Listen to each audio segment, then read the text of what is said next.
예, 국내 코로나19 신규 확진자가 어제보다 40명대로 그제보다는 줄었습니다만 언제든 크게 늘어날 수 있는 불안한 상황이 지속되고 있습니다. 수도권 교회를 중심으로 집단 감염이 계속되고 있고 전국 곳곳에서도 집단적, 산발적 감염이 발생하고 있습니다. 네, 방역당국은 특히 교회 집단 감염 확산세가 심상치 않다면서 소모임을 겨냥한 정밀 방역 지침을 준비하고 있는데요. 오늘 자세한 소식을 김경우 서울백병원 가정의학과 교수 그리고 최영희 시사평론가와 함께 짚어보겠습니다. 어서 오십시오. 안녕하세요. 예, 주말 사이에 참 또 상황이 심상치 않은 상황으로 또 번져나가고 있는 것 같아서요.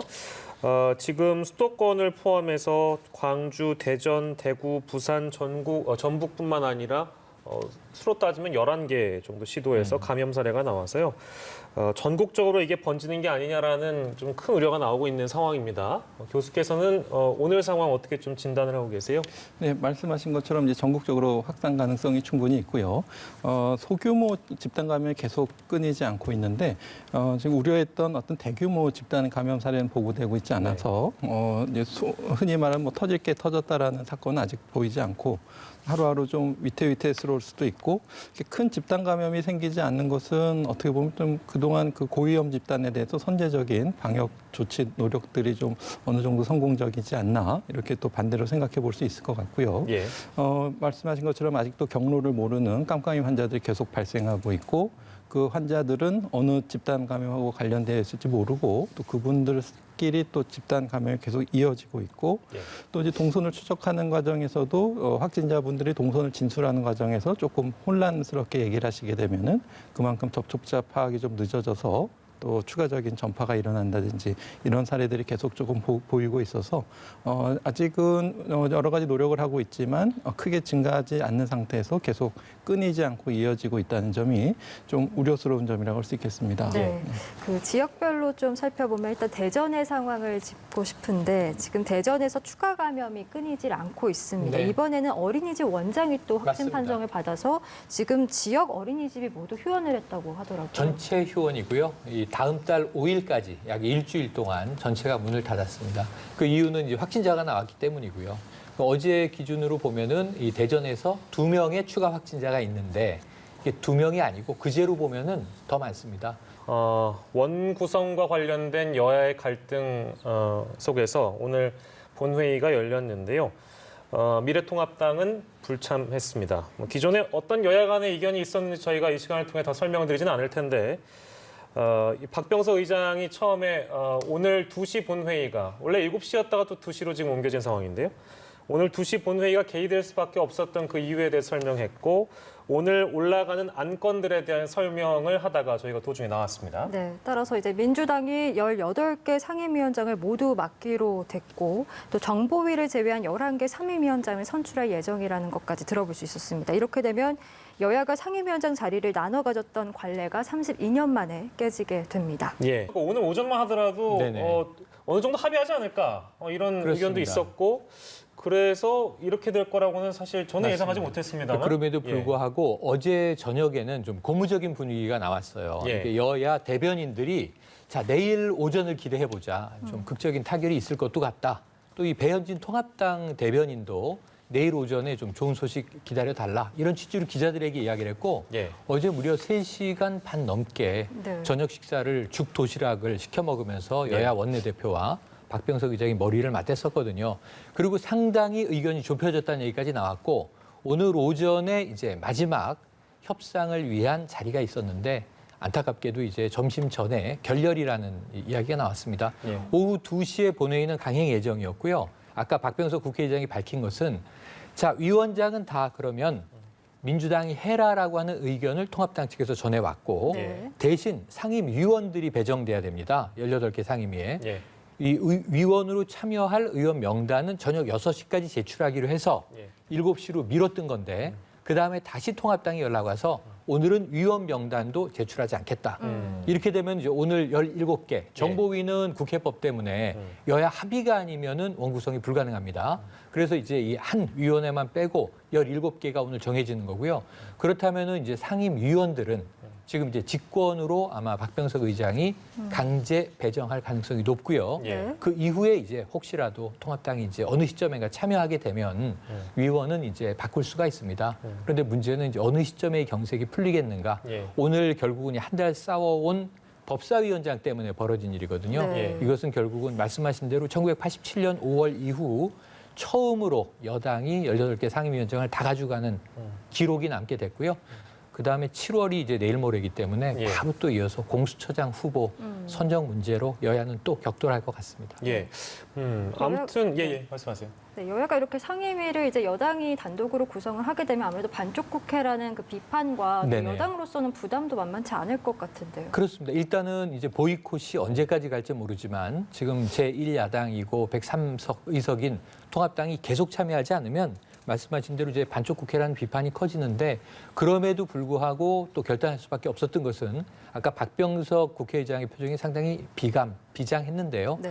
뭐냐면 그럼에도 불구하고 18개를 독식한다라는 이 상황이 어쩔 수 없이 연출된다면 이 여당인 민주당 입장에서는 이게 정말 정치적으로는 도안이면 모일 수 있다. 앞으로 한 이제 2년이 채 남지 않은 대선이 다가올 때 또 예. 이제 한 국회의원들 임기 절반쯤 갔을 때 문재인 정부의 임기 후반에 결국은 평가를 받게 되지 않습니까? 예. 그런데 대체로 코로나19라는 국난, 경제난, 또 3차 추경 문제 이런 것들을 잘 돌파해낸다면 성과가 난다면 여당이 다 해도 좋은데 오히려 20대 국회처럼 서로 과반이 안 돼서 싸우는 것보다 예. 성과가 나네라고 평가받을 수도 있고 그렇지 않고 대부분의 이제 여러 가지 국정 현안에서 성과가 미진하면 예. 이것은 야당 입장에선 저거 봐라. 여당이 독식하더니 제대로 못하지 않느냐. 예. 이럴 때 이제 견제와 비판이 필요하다라고 하는 또 명분이 살아날 수 있는 게 되기 때문에 예. 결국은 제가 보기에는 오늘 이 상황의 결과는 성과를 국민들이 어떻게 평가할 것이냐에 달려 있습니다. 예. 지켜보는 수밖에 없겠고요. 다만 이제 지속적으로 장기간 협조하지 않는다면 또 야당에 대한 비판도 아마 통합당은 이제 감수해야 될 것이고 네. 어느 시점에 어떤 명분으로 참여할 것인가 이것도 통합당은 오늘 이후에 상당히 큰 고심거리가 될 것 같습니다. 예. 정보위를 제외한 11개 상임위원장이 오늘 선출될 예정이고 김영춘 국회 사무총장 임명 승인안도 오늘 마찬가지로 안건을 올라가 있고요. 아까 말씀드린 대로 국회에서는 현재 의원들의 표결이 이어지고 있습니다. 이제 선출이 되는 대로 저희가 빠르게 여러분들께 전달을 해드리도록 하고 코로나19 저희가 준비한 소식 그대로 좀 이어가도록 하겠습니다. 아까 대전 상황 짚다가 저희가 이렇게 넘어왔는데요. 대전 쪽 상황도 역시나 심상치 않다고 네. 최인열 평론가께 질문 드리다가 저희가 끊어졌습니다. 계속 이어주시면 그러니까 대전은 이 어린이집에서 확진이 나온 게 문제고요. 가정 내에서 어린이집을 운영하는 40대, 그러니까 원장이 확진이 된 겁니다. 이것 때문에 결국은 대전에 1,200여 개의 어린이집이 있는데 모두 다 이제 개원을 막은 거고요. 그래서 이제 일단 다음 달 5일, 그러니까 사실 이번 주 말입니다. 일주일 동안 대전의 모든 어린이집은 이제 등원이 중단. 그런데 이제 여기서 돌봄 서비스가 필요하지 않겠습니까? 예. 맞벌이 부부라든가 문제가 있는 가정에서는 긴급 돌봄 서비스를 신청하시면 여기에 대해서는 아마 공공의 지원이 있게 될 것 같고요. 지금 일주일을 지켜보고 검사도 계속 이루어질 텐데 예. 주말 상황이 괜찮게 된다면 근데 다음 주부터 아마 대전 지역은 어린이집이 다시 개원을 하게 될 것 같습니다. 예. 네, 지금 저희 대전 상황 저희가 짚어봤는데요. 뭐 여러 이제 지역별로 다 사정이 좀 다르기 때문에 어느 한 지역만 짚을 수 없는 상황인데 수도권과 대전을 중심으로 저희가 지난주까지 짚어봤다면 아까 말씀드린 대로 이제 전국 각 지로 지금 번져나가고 있는 상황인데 김경호 교수께서 보시기에는 특별히 이 지역이 조금 뭐랄까요? 좀 어려워 보인다라는 지역이 좀 눈에 띄십니까? 어떻습니까? 예, 지금 말씀하신 건 대전 같은 충남 지역도 물론 이제 확진자 수가 수도권에 비해서는 적지만 상대적인 인구수에 비해서는 이제 많고 빠른 증가폭이 되겠고요. 또 충남대 병원과 같은 이제 의료 병상 자원이 좀 제한적이기 때문에 급증하게 되면 좀 금방 포화가 될 수가 있을 것 네. 같고요. 그래서 지금 거기도 이제 경증 생활치료센터를 중부권에 빨리 설립 곧 아마 운영할 것 같은데요. 그래서 네. 경증 환자를 옮기고 이제 충남대병원 같은 데는 중증 환자 위주로 지금 볼 것 같고요. 그다음에 이제 아무래도 그 깜깜이 환자들이 역시 대전 네네네. 지역에 많이 발생하고 있다는 점이 우려가 되고 있고 그분들이 이제 어디서 이제 또 수도권에서 왔을 수도 있지만 대전 분들이 또 전국으로 영남이나 호남 지방 또 왕래가 잦으면서 또 전국으로 확산될 수 있는 가능성이 많을 것 같고요. 예. 또 이제 말씀하신 것처럼 광주나 또 이제 전라남도 지역도 예, 예. 지금 이제 다루시게 되겠지만 거기서도 집단 발생이 지금 밝혀지고 있는데 지금 한 일주일 전에 이제 집단 발생이 생겼기 때문에 지금 한 일주일 정도 지난 시점에 충분히 2, 3차 감염이 추가 전파가 일어날 시점이 됐거든요. 그래서 네. 좀 빠른 그 접촉자 확인과 격리가 이루어져야 될 것 같은데 일단 그 전국적인 확산세가 좀 우려가 되는 부분이 되겠습니다. 네, 상황이 이렇다 보니 정부에서도 이제 단계별 거리두기 기준 그리고 실행 방안을 발표했는데 맞습니다. 구체적으로 각 단계별로 좀 어떻게 기준이 그렇죠. 정해졌는지 좀 설명해 이 주시죠. 단계가 내려갈 수도 있고 올라갈 수도 있고 상황에 따라 조절이 가능한데 그동안은 우리가 강도 높은 사회적 거리두기, 그냥 사회적 거리두기, 지금은 이제 생활 속 거리두기, 생활 방역이라고 부르는 표현도 있었고요. 또 강도 높은을 고강도 사회적 거리두기 이렇게도 불렀는데 돌아갈 수 있느냐 없느냐 이거 가지고 논란이잖아요. 상황에 따라서 유동적으로 대응한다. 앞으로 어떻게 될지 모릅니다. 1단계, 2단계, 3단계를 나눴는데 가장 간단한 기준은 일일 확진자 수입니다. 일일 추가 확진자 수가 지금 딱 그 경계인데요. 예. 50명이다. 50명 내외. 이건 물론 하루만 보는 게 아니라 2주 정도의 추이를 보는 겁니다. 네. 그 50명, 평균 50명.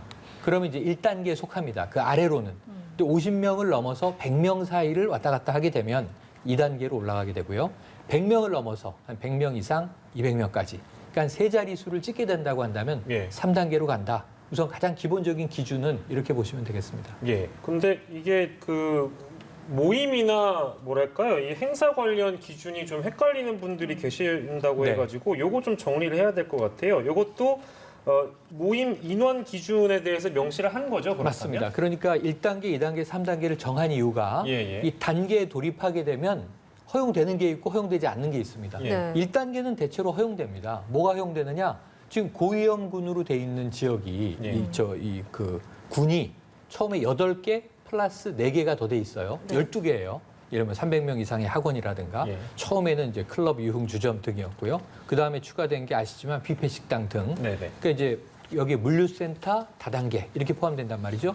근데 이러한 곳들은 출입자 명부를 QR 코드를 통해서 작성하고 됩니다. 네, 마스크 쓰고 방역 수칙을 지켜야죠. 2단계가 되면 고위험군 시설은 중단이에요. 일단 못 간다. 예. 다만 이제 일반적인 다중이용 시설은 제한적으로 이용할 수 있고 방역 수칙을 철저히 지켜야 한다. 네. 그러니까 사실은 2단계로 돌입하면 일반 다중이용 시설이 고위험군에 준하게 된다고 보시면 됩니다. 예. 3단계로 올라가게 되면 모든 다중이용 시설과 다 안 고위험군 되는군요. 시설은 의미가 없어요. 중단입니다. 중단이라고 예, 예. 보시면 되고. 그럼 이제 일반 소소한 모임 있지 않습니까? 예, 예. 2단계가 되면 50명 이상의 집회는 금지예요.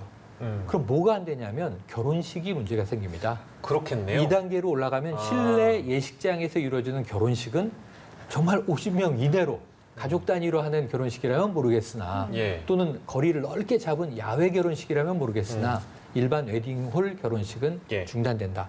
그럼 3단계가 되면 어떻게 되냐면 장례식도 못 모입니다. 그러네요. 장례식도 가족들만 지낼 수 있다. 하객을 받지 못한다. 예. 이런 정도를 기억하시면 될 것 같습니다. 네, 이 단계별로 우리의 일상생활도 굉장히 크게 달라질 것 같다라는 생각이 드는데 지금 현재는 1단계지 않겠습니까? 그런데 1단계에서 지금 프로스포츠 관람이 제한적으로 허용되고 있는 상황인데 지금 깜깜이 환자가 11% 이상인 이 현재 상황에서 과연 이 1단계 정도로 유지하는 거 괜찮은가라는 의문도 듭니다.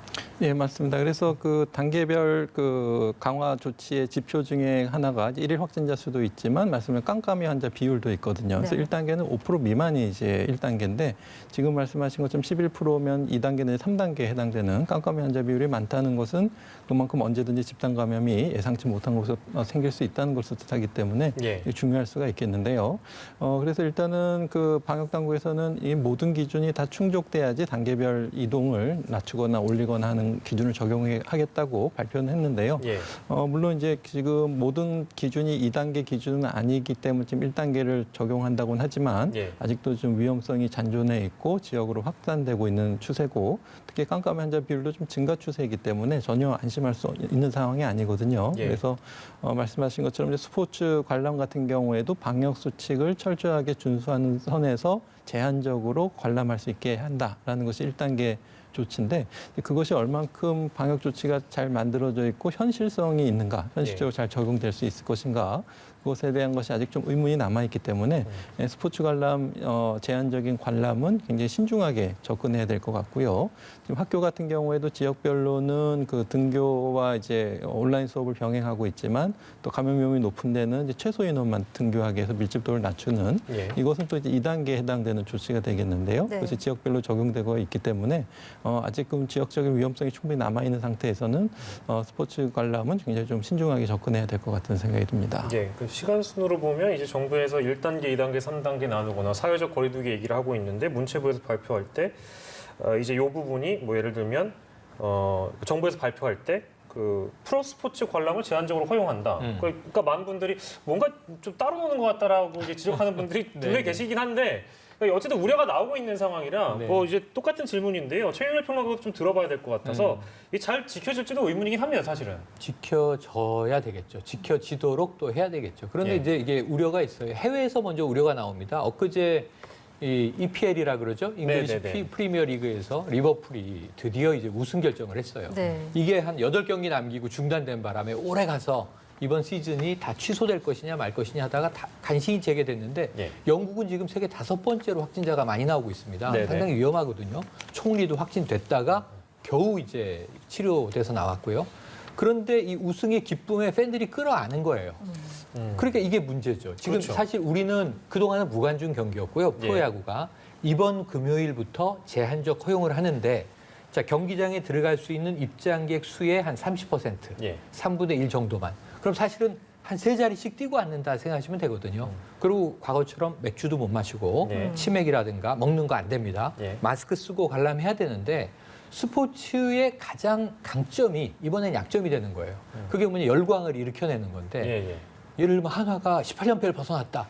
그 한화 팬이라면 그 환호 지르지 않겠습니까? 잠깐 네. 거기서 또 하나 말씀하시죠. 그럼 어제 뭐 예를 들면 이제 두산이 5대0으로 졌어요. 예, 예. 두산 팬이 한탄을 하지 않겠습니까? 네, 네, 네. 그러니까 이런 상황에서 이 스포츠의 특성인 열광을 어떻게 할 것이냐. 정말 괜찮겠네. 이거는 이번 주에 지켜보는 수밖에 없겠고요. 일단 방침이 정해졌으니까 예. 갑자기 되돌이켜지진 않을 겁니다. 숫자가 뭐 폭증하기 전에는. 예. 하지만 그럼에도 불구하고 제일 중요한 것은 입장객들이 이 가장 기본적인 방역 수칙과 매너를 잘 지켜주셔야 이것이 앞으로 안전하게 이어져 갈 수 있다는 점에서 우리가 뭐 매주 들여다볼 수밖에 없겠네요. 네, 예. 알겠습니다. 앞서서 이제 중대본의 발표도 저희가 들어봤지만 최근의 양상은 종교 활동 그리고 각종 소모임을 통한 이제 전파가 급증하고 있다라는 본부장의 발표가 있었거든요. 그렇기 때문에 이제 정부에서도 이런 소모임 또 교회를 타깃으로 한 집단 감염을 막기 위해서 정밀한 방역 지침을 준비하고 있다고 하는데 이건 어떤 내용이 좀 담기리라고 예상을 하십니까? 네, 그 참 쉽지 않은 부분일 것 같습니다. 근데 말씀하신 것처럼 종교, 특히 교회 관련 소모임에 의한 확산은 계속 있어 왔고, 특히 이제 원어 성경 모임이라든가 제주도 여행이라든지 예. 계속 있어 왔는데, 그것이 이제 좀 경각심을 못 가지고 계속 끊이지 않고 이어진다는 거는 뭔가 좀 자율적인 또 공동체적인 어떤 방역 조치에 좀 맡기기 좀 어렵다는 판단을 해서 행정력으로 어떻게 좀 접근을 해야 되지 않겠냐 이런 제안인 것 같은데요. 아직 네. 구체적인 내용은 소개되고 있지 않는데 이런 소모임, 특히 이제 어떤 교회 대예배는 최소한으로 출석하면서 방역 관리를 철저히 하고 출석인을 철저히 점검한다든지 유증상자를 확인하고 거리 뛰어앉기 이런 것들을 철저히 하는 것에 비해서 이런 소모임까지 규제하기는 참 쉽지 않은 부분이 있는데 예. 이것을 이제 행정력으로 어떻게 할 것인가. 글쎄요, 일단은 그 각 큰 교회 같은 경우에는 그 교회 자체 내에서 그 이런 성가대 모임이라든지 이런 식사 모임 같은 것을 좀 자체적으로 자제하도록 예. 내부 지침이 필요할 것 같고요. 또 소규모 개척 교회 같은 경우에도 가급적이면 비대면 온라인 예배를 지원하거나 또 밀폐된 환경을 개선한다든지 환경 점검을 한다든지 이렇게 접근해야 될 것 같은데 사실 이제 행정력으로 미칠 수 있는 부분 좀 상당히 제한적일 것 같은데 예. 뭔가 어떤 정책이 나올지 좀 지켜봐야 할 것 같습니다. 네. 예. 교회 얘기를 하나만 더 하자면 결국에는 이제 교회를 고위험시설로 분류할 것인가 네. 뭐 이 부분에 대한 논의가 지금 정부에서 진행되고 맞습니다. 있는 모양인 것 같습니다. 이제 뭐 최근의 보도를 보면 이제 논의 중이고 이거에 대해서 조만간 어떻게 할 것인지 결론을 내리겠다는 얘기인데 해야 될까요? 제가 보기에는 그렇게 흘러갈 가능성이 높습니다. 지금처럼 계속 나온다면 예, 예. 사실은 지금까지 전국에 있는 교회 여기에서 참여했던 신도분들의 확진 상황을 누적해서 데이터로 보면 예. 사실은 지금 고위험 시설이 뭐예요? 아까 말씀드린 대로 물류센터, 네. 직장이죠. 그다음에 콜센터, 이게 초기에 나왔던 직장이죠. 그다음에 이 방판, 방문 판매, 다단계 업체들 이것도 이제 일하는 곳이고 예. 그다음에는 이제 유흥가 술 마시는 곳인데 이것을 사회적 선입견을 배제하고 매우 이제 의학적인 바이러스 감염의 차원에서만 보면 제일 바이러스가 좋아하는 게 뭐다라고 정은경 본부장이 얘기한 적 있잖아요. 3밀이다. 예. 그게 일단 밀폐, 밀접, 밀집. 그러면 종교시설은 여기에 딱 해당이 되는 거예요. 이게 작은 그동안은 소교회, 개척교회가 문제였다가 중규모 교회가 문제였다가 사실 2월 말 신천지 대구교회 때를 보시면 대형 교회에서 터진 거죠. 근데 신천지라는 좀 이제 특수한 교회였다면 이게 그 와중에도 왕왕 크고 작은 교회 또는 사찰, 종교 모임 예. 이런 것을 통해서 이제 전파돼 왔던 것이기 때문에 한 번쯤은 고위험군 시설로 지정을 해도 지금은 1단계이기 때문에 예, 예. 네. 집회를 할 수 있습니다. 방역 수칙을 철저하게 지키는 선에서 예. 2단계가 된다면 이제 집합 금지가 내려지게 될 가능성이 높죠. 예. 이런 걸 한번 검토를 해보셔야 되고요.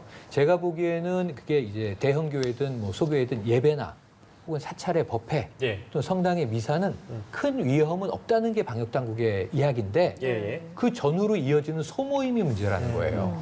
그러니까 이제 끝나고 신도들끼리 식사를 하시거나 별도의 작은 뭐 바이블 스터디 성경 공부를 하시거나 원어 이 성경 공부를 하시거나 이런 접촉들이 오히려 위험하다. 그런 점에서는 이건 종교 이 시설 내에서 스스로 자제할 수 있느냐 없느냐가 예. 고위험군으로 지정되느냐 안 되느냐를 결정할 것으로 보여집니다. 예. 네, 교회가 계속해서 이렇게 집단 감염이 잇따르면서 좀 걱정이 되고 있는데 이런 부분들이 좀 반영이 됐으면 좋겠습니다. 저희 광주 전남 얘기 살짝 짚어보겠습니다. 코로나19 확산세 이들 지역 굉장히 지금 심상치가 않은데 벌써 광주 전남 지역에서만 이틀 새 12명의 확진자가 나왔습니다. 굉장히 빠르게 확진세가 증가하고 있는데 문제는 지금 감염 경로가 밝혀지지 않았는데도 불구하고 광주 사찰에서 이어진 감염이 뭐 경기도 파주, 전주로까지 지금 옮겨붙은 양상이라고 합니다. 어떻게 봐야 됩니까?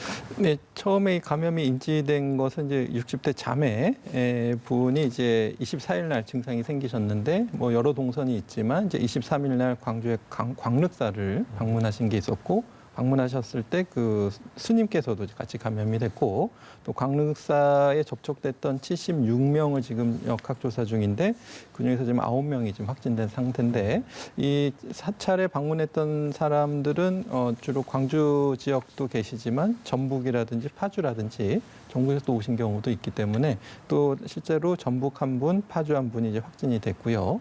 물론 최초 감염원이 누군지는 아직 모르고 있어서 물론 지금 이 광주와 전남 자매분일 수도 있지만 반대로 생각하면 이분이 이제 사찰에서도 감염되셨을 수가 있기 때문에 일단은 확진자 추이를 봐서 어느 분이 좀 증상 발현이 빠르고 또 그분들 중심에서 접촉자 중에서 가까운 분 중에서 확진자들이 어떻게 나오느냐에 따라서 이제 최초 감염원을 추정해 볼 수 있을 것 같은데요. 아직은 네. 누가 최초 감염원인지 밝혀져 있지는 않은 상태가 되는데 예. 일단은 이런 확진자분들이 이제 광릉사를 방문하셨고 또 그분들이 또 다른 지역에 방문하시면서 접촉자들이 계속 있기 때문에 지금 벌써 한 23일이면 일주일 정도 지난 시점이기 때문에 추가적인 또 연쇄 감염이 또 우려되는 상황이라고 할 수 있겠습니다. 예, 교회도 그렇고 이제 사찰에서도 감염이 시작돼서 경기로까지 번졌고 그리고 저희가 하나 더 짚어볼 곳은 여의도입니다. 여의도의 현대카드 사옥으로 번졌는데 이제 네. 여기는 사실은 그 왕성교회에서 네. 시작된 감염이 맞습니다. 이쪽으로 옮겨 붙은 겁니다만 여의도라는 곳은 어쨌든 뭐 증권가라고 또 많이 그렇죠. 유명하고 사람들 많이 오고 가고 유동인구 많은 곳이니까 여의도라서 더 걱정되기도 합니다, 사실. 카드 회사니까 금융권이죠. 예. 금융업체고 거기는 뭐 카드사, 증권사, 투신사 뭐 굉장히 많은 곳이 있고 심지어는 뭐 한국거래소도 여의도, 예. 동여의도 복판에 있습니다. 그러니까 말씀하신 대로 유동인구 접촉자가 많을 수밖에 없고요. 지금 여기서 이제 중요한 게 우리가 아까 교회를 짚었고 사찰을 짚었고 지금 이제 금융권 여의도를 짚고 있는데 문제는 이게 교차돼 있다는 거예요. 네. 문제는 이 주일에 예배를 갑니다. 우리는 여기서 얘기할 때 신도 몇 분이 확진됐다, 신자, 교인 이런 표현을 쓰지만 예. 이분들이 가정으로 돌아가면은 가족이고 지역 주민이고 출근하면 근로자거든요. 그래서 이게 다른 존재가 아니라는 거죠. 한 사람이 휴일에는 뭐 종교 행사를 갈 수도 있고 놀러 갈 수도 있고 해수욕장을 가족과 함께 갈 수도 있고 그리고 출근하면 직장인이 되는 건데 네. 이런 경우를 우리가 지금까지 한 5개월간 봐온 겁니다. 콜센터는 어떻게 확진됐을까? 그럼 우리가 문제가 됐던 부천, 쿠팡, 물류센터는 어떻게 들어갔겠습니까? 뷔페 식당을 갖고 결혼시켰습니다. 따라가면 이태원 클럽에서 시작된 거예요. 그런데 이제 직업을 속였던 학원 강사가 결국은 이제 가르쳤고 감염됐고 코인 노래방 갔고 옮겨가서 직장까지 타고 들어간 거거든요. 네. 이 경우는 이제 교회와 직장의 관계를 봐야 되는데 문제는 큰 교회가 이제 확진되기 시작했다는 게 큰 걱정이에요. 왕성교회 신도 1,700명, 또 수원에 있는 중앙침례교회 신도가 9,000명. 우리가 신천지 때를 한번 기억해 보시면 그동안은 소규모 개척교회에서 많이 나와야 10여 명이었었는데 이 경우에는 감염 검사도 오래 걸리겠지만 늦게 확진을 확인하는 경우에 직장을 이제 출퇴근을 하시게 되면 대중교통을 이용한다. 그다음에 수백 명 혹은 그 이상이 일하고 있는 직장에서 이제 근무를 한다. 그러면 확산 가능성은 훨씬 높아지는 거잖아요. 예. 이런 면에서 저는 지금 말씀하신 대로 이 현대카드 사옥에 근무하던 한 근로자가 확진됐는데 왕성교회 발이다. 여기에 대해서는 우리가 조금 그래서 아까 이 종교시설을 집합 금지해야 되는가, 고위험 시설로 포함시켜야 되는가에 대한 고민을 아까 말씀드렸던 바입니다. 네, 예. 우려되는 지점이 진짜 한두 군데가 아닌데 앞서 그 해수욕장 얘기를 해주셔가지고 네. 이제 날씨 더워지면서 해수욕장에 네. 인파가 몰리고 있는데 사실상 거리두기가 실종이 됐다고 합니다. 그러니까 쉽지 않기 때문일 텐데 이거 조금 더 구체적인 대안이 나와야 되지 않을까라는 생각이 듭니다. 될 걸로 생각하셨어요? 저는 쉽지 않다고 생각했습니다. 네. 그러니까 예를 들면 해운대하고 일부는 이 출입자의 숫자를 제한하는 방식으로 파라솔을 거리를 띄워서 넣어놨어요. 파라솔에 번호를 매겼어요. 그래서 딱 선착순으로 입장 가능한 인원만 집어넣어요. 기존에 한 3분의 1만 받기로 했습니다. 예를 들면 한 4,200명 들어가던 해수욕장은 1,800명만 받는다.